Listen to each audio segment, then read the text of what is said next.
오늘은 창세기 2장 1절에서 3절 하나님의 안식이라는 제목으로 은혜를 받고자 합니다. 우리가 창세기 2장 1절에서 3절을 보고 있는데 사실은 이 2장 1절에서 3절이 1장에서 시작해서 2장 3절까지 끝나는 거죠. 우리가 1장 31절까지는 6째 날까지 창조하신 이야기가 나오는데 그 창조 사역은 7째 날, 그러니까 2장 3절까지 해서 끝나는 거예요. 그래서 여기 2장 1절에 보면은 천지와 만물이 다 이루어지니라, 이 말은 앞에 있는 1장 1절에서 31절까지 이야기를 결론적으로 이야기하는 거죠. 천지와 만물이 다 이루어지니라. 그리고 이제 하나님이 안식하셨다, 이렇게 이야기가 나오는데 지금 창조일이 안식으로 끝나는 거예요. 그리고 하나님이 7째 날을 축복하시고 거룩하게 하셨다. 이 이야기가 오늘 2장 1절에서 3절까지 이야기죠. 안식하셨다 하는 말은, 안식이란 말은 아무것도 일을 하지 않는 것이죠. 그러면 하나님이 왜 안식하셨느냐? 하나님의 창조가 완벽했다는 것을 이야기하는 겁니다. 창조가 완벽했다는 것을 이야기하면서 그리고 그 안식하셨다는 거죠. 그리고 이것을 나타내는 것이 7째 날 안식일 날이에요. 그러면은 하나님이 안식일 날 안식하시고 그러면 아무것도 안 한다는 거냐? 그건 아니지요. 우리가 하나님의 창조를 하셨는데 그래도 그 이후에 창조하는 일은 끝났는데 그 이후의 일은 또 계속하고 있어요. 그걸 어떻게 할 수 있냐면은 요한복음 5장 16절 17절에 보면은 아버지께서 일하시니 나도 일한다, 그 이야기가 있거든요. 그러니까 창조하는 일은 다 완성하셨는데 그 창조를 유지하는 일을 하나님은 계속하고 있는 거예요. 만약에 하나님이 창조를 유지하는 일을 하지 않으면 어떻게 되겠어요? 창조하는 것이 다 없어져 버리는 겁니다. 그러니까 지금도 하나님은 계속적으로 창조하는 일을 유지하고 있죠. 이것을 한편으로는 섭리라고도 이야기를 합니다. 그런데 하여튼 하나님의 이 창조가 완전히 마무리됐다는 것을 보여준 것이 7째 날 오늘 우리가 봤던 안식하는 거예요.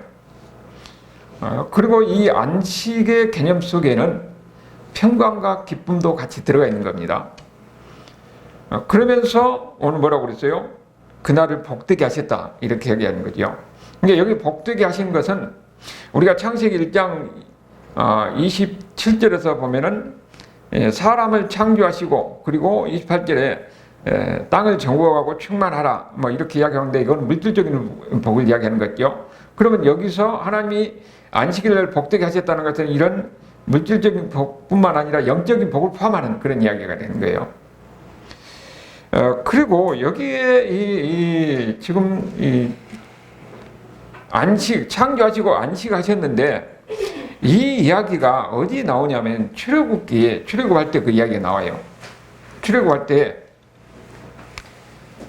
제4계명 가운데서 안식일을 지키라고 이야기하는 겁니다. 출애굽기 1장에 나오지요. 그리고 그 안식일을 지키라는 그 이 4번째 계명 속에는 특별히 설명이 들어가 있어요. 그것이 9절에서 11절까지 이야기가 나오지요. 안식일은 아무것도 하지 마라. 그러면서 뭐라고 하냐면은 하나님이 천지 만물을 창조하시고 하나님이 안식하셨다. 그리고 하나님의 창조가 완벽했다는 것을 이야기하는 거죠. 그러면서 그날을 기념하라고 그래요. 하나님의 창조를 기념하라는 것입니다. 그것이 안식일이에요. 그러면서 안식일을 지키라고 하는 거죠. 그러니까 그 속에서 인간도 그 하나님의 창조를 우리 삶 속에서 나타나는 거죠. 우리가 안식일을 지키는 것이. 그게 바로 안식일날 하루 쉬는 겁니다. 6일 동안 일하고 하루 쉬는 거예요. 그래서 하나님의 이 하루 쉬는 것은 하나님의 창조하는 그날을 기념하는 겁니다. 그리고 이 안식이라는 이런 개념이 상당히 복합적 의미가 들어있는데, 출애굽기 35장 2절 3절을 보면은 안식일날 아무것도 하지 마라 그래요. 안식일날 다른 것 하면 죽는다고 그럽니다. 그러면서 불도 피지 마라 그럽니다. 그러니까 안식일날은 아무것도 하지 않고 쉬는 날이에요. 그런데 이 하나님이 그렇게 한 이유가 뭐냐 하면은, 여기에는 동시에 시간도 하나님께 드리라는 겁니다. 물질을 하나님께 드리시지 시간도 하나님께 드리는 거예요. 그러면 시간을 하나님께 드리면은 동시에 시간도 하나님이 주셨다는 것을 우리가 알게 되는 겁니다. 그걸 경험하도록 하는 거예요. 그러니까 안식일은 뭐냐면 아무것도 하지 않고 그날을 온전히 하나님께 드린다는 의미로 그걸 지킬 때에 동시에 시간도 하나님이 주신다 하는 그런 의미가 안식일을 지킨다는 그 의미 속에 들어있다는 거예요. 그러면은 이 안식일을 지키는 것이 이 어떤 의미로 안식일을 지키느냐 하는 거예요. 여기 우리가 지금 몇 가지 볼 수가 있는데, 우리 아까 봤듯이 첫 번째는 그 안식일을 지키는 것이 창조주 하나님을 기억하는 거예요. 창조주 하나님. 우리가 보면은 안식일을 지키는 것이 그 속에 뭐가 들었냐면은 하나님의 사랑을 깨닫는 수단이 바로 안식일을 지키는 겁니다. 그러니까 그건 뭐냐? 창조하신 하나님을 기억하는 날이에요. 그날은 창조하신 하나님을 기억한 날. 여기에 대해서 이사야 58장 13절 13절에 보면은 안식일 날 그러면 쉬니까 그들은 뭐라고 아무것도 안 하잖아요. 그러니까 이스라엘 백성들 그날 오락을 하는 거예요. 그러니까 하나님 뭐라고 그러냐면은 그날을 오락하지 말고 여호와 안에서 즐거움을 찾으라는 거예요. 여호와 안에서 즐거움을 찾으면 하나님이 너희를 높인다는 겁니다. 그날은 그러니까 하나님의 창조를 기억하면서 하나님을 높이고 찬양하고 기뻐하는 날, 하나님을 즐거워하고 기뻐하는 날이에요. 그래서 그 하나님을 기억하는 거예요. 창조주 하나님을 기억하는 거죠. 그 다음에 두 번째는 구원의 하나님을 기억하는 면이 안식일을 지키는 가운데 있다는 겁니다. 신명기 5장 15절에 보면은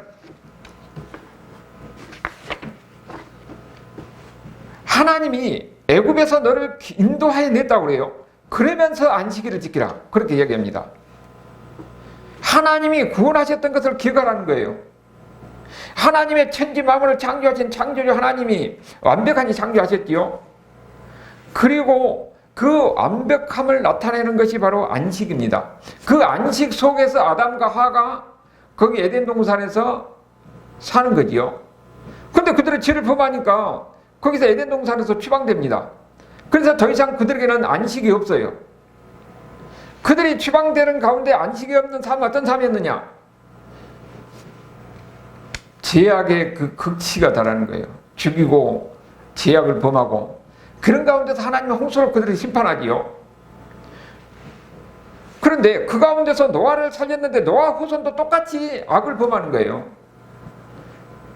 그러니까 하나님은 이제는 어떻게 하냐? 그들을 하나님이 구원하시려고 계획하고 그들 다시 살리려고 계획하고 준비합니다. 그것이 다른 한편으로는 하나님이 다시 그들에게 안식을 주려고 하는 거예요. 그게 바로 구원입니다. 하나님이 안식일을 지키라고 하는 것은 그들에게 죄악으로 인해서 안식 없는 삶을 그들에게 다시 한번 안식을 주려고 하는 것이, 그것이 그런 의미가 들어있는 거예요. 그래서 하나님이 안식일을 지키라는 겁니다. 그러니까 안식일은 뭐냐면은 창조주 하나님을 기억하는 날이면서 동시에 구원의 하나님을 기억하는 날이에요. 우리가 보면은 그 안식일을 지키라 하는 계명이 10계명 중에서 네 번째 계명이거든요. 그러면 그 네 번째 계명이 딱 가운데 있어요. 그 의미가 있습니다. 1절에서 3절까지 하나님에 대한 것이고 5계명부터는 인간에 대한 것이에요. 그러니까 이 4계명 안식일을 지키라는 속에는 하나님에 대한 사랑도 들어있고 인간에 대한 사랑도 그 속에 동시에 들어있다는 거예요. 그런 의미에서 안식일을 그걸 기억하고 지키라는 겁니다. 그리고 세 번째는 안식일을 지키는 것이 동시에 하나님의 언약의 증표라는 겁니다. 언약의 증표. 출애굽기 31장 12절 13절을 보면은 너는 이스라엘 자손에게 말하여 이르기를 너희는 나의 안식일을 지키라. 이는 너희와 나 사이에 너희 대대로 표징이니 그랬어요. 안식일을 지키는 것이 언약의 표징이라고 이야기하고 있는 겁니다. 그러니까 그 안식일 날을 지키면서 뭐라고 했어요? 하나님을 기억하고 동시에 자기도 쉼을 얻는 겁니다. 그러면은 하나님이 왜 안식일을 억지로 쉬라고 하느냐? 사람들은 어떻게든지 일을 하려고 그러잖아요. 그런데 하나님이 뭐라고 했어요? 이 하루를 쉼으로, 하루를 쉬고 일을 안 해도 살 수 있다는 것을 그들이 경험하도록 하는 거예요. 일주일, 이 6일간 일하고 하루를 쉬어도 하나님이 살 수 있도록 한다고 그렇게 약속하셨어요. 그러니까 하나님이 6일 일하고 7일째는 안 해도 그들이 먹고 살 수 있다고 하는 것이 하나님의 언약이었죠. 그게 만나를 통해서 그들이 경험했어요. 하나님이 약속한 것은 하나님이 지킨다는 것을 그들이 하루 쉬는 것을 통해서 그들이 경험하는 겁니다. 그러니까 그것은 뭐냐면 동시에 모든 것을 다 하나님이 주신다는 것을 그들이 쉬는 것을 통해서 경험하는 거예요. 그리고 하나님이 약속한 것은 반드시 지킨다. 그것을 안식일을 지킴으로 해서 그들이 경험하는 겁니다. 그리고 안식일은 동시에 이렇게 쉼을 통해서 그게 베품의 시간이 되기도 하는 거예요. 그 안식일을 통해서 하나님도 보이기 시작하고 그 다음에 사람도 보이기 시작하는 거예요. 그러면서 삶에 여유가 생기는 겁니다. 그러니까 그 안식일을 하나님께 드리는 것이 절대로 손해가 아니라는 것을 그들이 경험하는 겁니다. 그 하나님의 약속이 그들에게 하나님의 약속대로 그들이 먹을 거 다 채워주신다. 그 쉬는 것을 통해서 그들이 하나님이 모든 물질의 주인도 하나님이라 하는 것을 경험하는 거지요. 이렇게 해서 하나님의 창조를 기억하고 구원하신 하나님을 기억하는 날, 그리고 동시에 하나님의 명령을 지키는 날이 바로 안식일이에요. 이렇게 해서 안식일을 지키라고 했는데 유대인들이 나중에 어떻게 하느냐? 그 안식일을 지키는 것에 대해서 그 안식일을 지킨다고 하면서 그들은 그것을 아주 무거운 짐으로 만들어요. 수많은 이런 어디까지 해서 안식일을 지키냐 하는 것을 규례를 만들었는데 예수님 당시에 보면은 장로 유전 600가지를 만들어가지고 완전히 이 안식일을 안 지키면 큰일 날 것처럼 그렇게 만들어 놓은 거예요. 그러니까 거기에 대해서 예수님과 이 유대인 사이에 그 안식일을 가지고 수많은 논쟁이 있었지요. 그런 가운데 예수님이 뭐라고 하냐면은 마가복음 2장 17절에 보면은 안식일이 사람을 위해서 있는 것이지 사람이 안식을 위해서 있는 것이 아니다. 그렇게 얘기하는 겁니다. 유대인들이 수많은 가지를 통해서 사람에게 수많은 짐을 지우니까 그 안식일을 지키는 그들이 잘못되는 것을 지적하면서 안식일이 사람을 위해서 사람의 행복을 위해서 하나님의 사랑해서 그 안식일을 주셨는데 너희들은 짐으로 만들어가지고 오히려 하나님께서 주시는 그 안식의 기쁨을 누리지 못하는 것이다. 그렇게 이야기를 하는 거죠. 그리고 그런 가운데서 예수님이 안식일의 주인이라 하는 이야기를 합니다. 누가복음 6장 5절에도 안식일의 주인이라는 이야기를 하는 거죠. 그러면서 그 손마른 자를 안식일날 고쳐줍니다. 거기에 대해서 그 안식일에 대해서 이런 일을 하는 것에 대해서 그 유대인들이 시비를 거니까 안식일에 선을 행하는 것하고 악을 행하는 것은 어느 것이 좋으냐? 아픈 사람이 있으면 그들의 병자를 고쳐주는 것이 이것이 선하는 것인데 그게 하나님이 기뻐하시는 것이고 원래 안식일 취지에 맞다는 거예요. 그러면서 손 마른 자를 고쳐준 것이 누가복음 6장 9절에서 나오는 이야기죠. 그리고 그 38년 된 병자를 안식일날 고치니까 유대인들이 거기에 시비를 걸어요. 그때 요한복음 5장 17절에도 뭐라고 합니까? 아버지께서 일하시니 나도 일한다고 그래요. 안식일날 하나님께서 일하시니까 나도 이 병자를 고치는 일을 한다는 거예요. 그것이 안식일의 근본 취지이고 하나님의 뜻이라는 겁니다. 이런 예수님께서 바로 안식일의 주인이라 하는 것을 보여주는데 어떻게 보여주느냐? 예수님이 십자가에서 뭐라고 합니까? 다 이뤘다 하고 운명하십니다. 예수님이 다 십자가에서 다 이루시고 그 다음에는 어떻게 됩니까? 십자가에서 다 이루시고 그 다음에 간 곳은 바로 안식이에요. 안식. 누가복음에 보면은 예수님 십자가에 매달릴 때 양편의 강도가 있었잖아요. 근데 오른편 강도가 그때 회개하고 뭐라고 합니까? 당신의 나라에 가면은 나를 기억하옵소서 그래요. 그때 예수님께서 뭐라고 그래요? 너는 오늘 나와 함께 낙원에 있을 것이다 이야기합니다.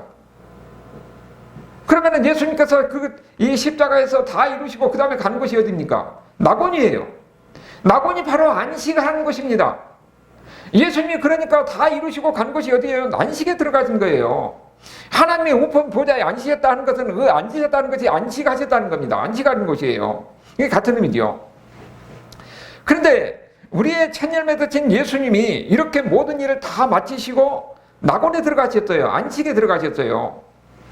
그러면 첫 열매 맺으신 예수님이 그렇게 다 이루시고 낙원에 가셨는데, 안식에 들어가셨는데, 그럼 예수님 믿는 우리는 어떻게 됐냐? 우리도 예수님 안에서 안식에 들어가는 겁니다. 낙원에 들어가면 안식에 들어가는 거예요. 그런데 여기에 대해서 히브리서 4장 9절 10절에 보면은 예수님이 천국에 들어가서 안식하셨거든요. 그리고 안식에 들어가서 모든 것을 다 마치시고 쉬십니다. 그런데 거기서 뭐라 하냐면은, 그럼 예수님이 지금 안식에 들어가니까 예수님의 구원 사역은 십자가에서 다 끝나는 것이죠. 그런데 거기에 지금 다 들어가느냐? 이스라엘 그들을 이야기하면서 그들에게 그들의 약속의 땅에 다 들어가느냐? 아니라고 하는 거지요. 그럼 누가 들어가느냐? 그 하나님의 말씀에 순종한 사람이 들어가요. 그래서 히브리서 4장 1절 2서 이야기가 그들이 다 가나안 땅에 들어가지 못하는 것을 동시에 여기 안식에 들어가지 못하는 것을 비유하면서 하나님의 말씀에 순종한 사람, 그들이 그 안식과 그들이 그 믿음 안에서 믿음과 합해져서 안식에 들어가는 거예요. 그래서 히브리서 4장 2절에 보면은 믿음과 결부해야 그들이 안식에 들어가서 하나님의 안식을 누릴 수 이야기합니다. 우리가 믿음 안에서 하나님 앞에 하나님과 이 순종함으로써 안식에 합해져야 돼요. 그래야 우리가 그 안식에 들어갈 수가 있고 믿음과 합해진 가운데서 우리가 안식을 누릴 수가 있습니다. 예수님이 들어가서 안식을 누린 것 같이 우리도 예수님과 같이 이 땅에서 예수님을 믿고 예수님 안에서 믿음으로써 합해져서 그래서 그 안식을 우리가 천국에 들어가서 누릴 수 있다는 거예요. 우리는 이런 사실 앞에서 믿음으로 예수님과 합해지고 그 믿음 안에서 순종할 때에 우리는 예수님처럼 천국에서 영원한 안식을 누리는 이런 삶을 살게 되는 거예요. 이런 은혜가 있는 저와 여러분의 삶이 될 수 있기를 주님으로 축원합니다.